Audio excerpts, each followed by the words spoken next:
Welcome back to another episode of Project 33, and today we're going to continue on getting the turbos mounted. So far, I started working on the intercooler mounting. I moved it up a little bit. I got it mounted into the bumper more, so now it's not as wobbly. And I kind of got carried away. I was going to film it, but then one thing led to another, and I just kept working around. I don't get how most people did it, but man, these two pieces were a pain to get onto place. There's like no room at all between there, if you can see that. And now I figured out my placement for my turbo.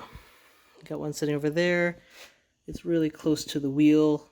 It's try to get as far away as possible as a tire, but that is what it is, and that's about as good as I'm gonna get for that placement there. And then over here, same thing. It'll be close to the tire too when I move a full lock on the other turn. And it fits right there. And come down around. That's where it sits. Running all around. And back around there. I'll still have to do some adjustments, and I'll continue on from there. I'll start filming, getting the hard mounting done on the turbos. Do again a little montage. I'll try to speed it up so you guys aren't so bored. And hope you enjoy the show. Before I start, I thought I'd show I got my tires mounted on my wheels, and they look great on the car as it sits.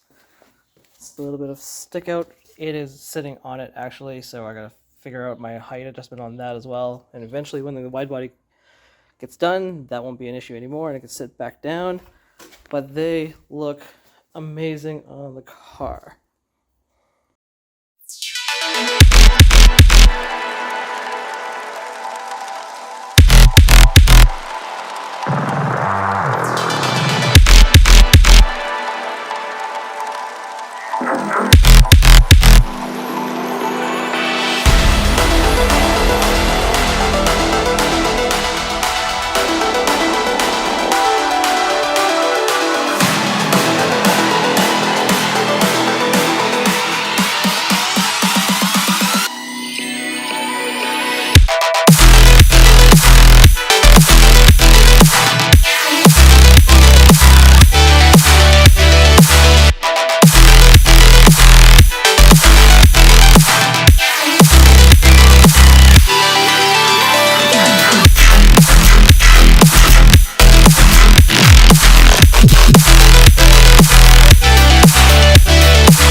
We're back to another day, and I didn't get as much done as I wanted to yesterday, but at least I was able to make progress and at least get one side mostly mounted up.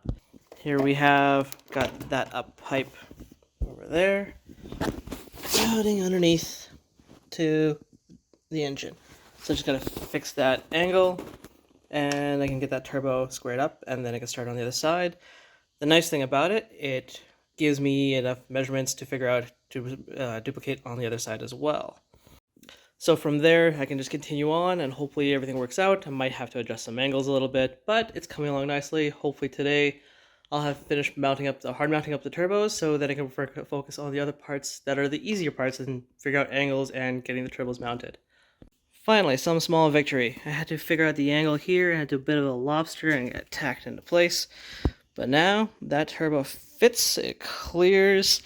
I'll have to rotate it, but I have plenty of clearance to that, barely to the intake pipe. I'll have to adjust that slightly, but it works out nicely. And now I can focus on the next side. And we have success. I have the second turbo mounted up. It's only tacked up in place, but I had to get the angles right. Clears everything I need to do, and just barely clears the tire as well. Only got about 1.5 inch clearance there, but I think it'll have worked because it's only 1.5 inch from the V-band clamp. I'll do some test fitting to make sure the tire in different orientations clear it perfectly without any collisions, and I'll go from there. But I was able to set out to get what I need to get done this weekend of getting the turbos hard mounted and done so they're in place so we don't have to keep fidgeting around of how they fit. Then I'll have to clock the turbos and then finish up the intercooler piping from the turbo to the intercooler. And then I can go from there. Again, stay tuned for the next episode. Like and subscribe. I would appreciate it. Thank you very much.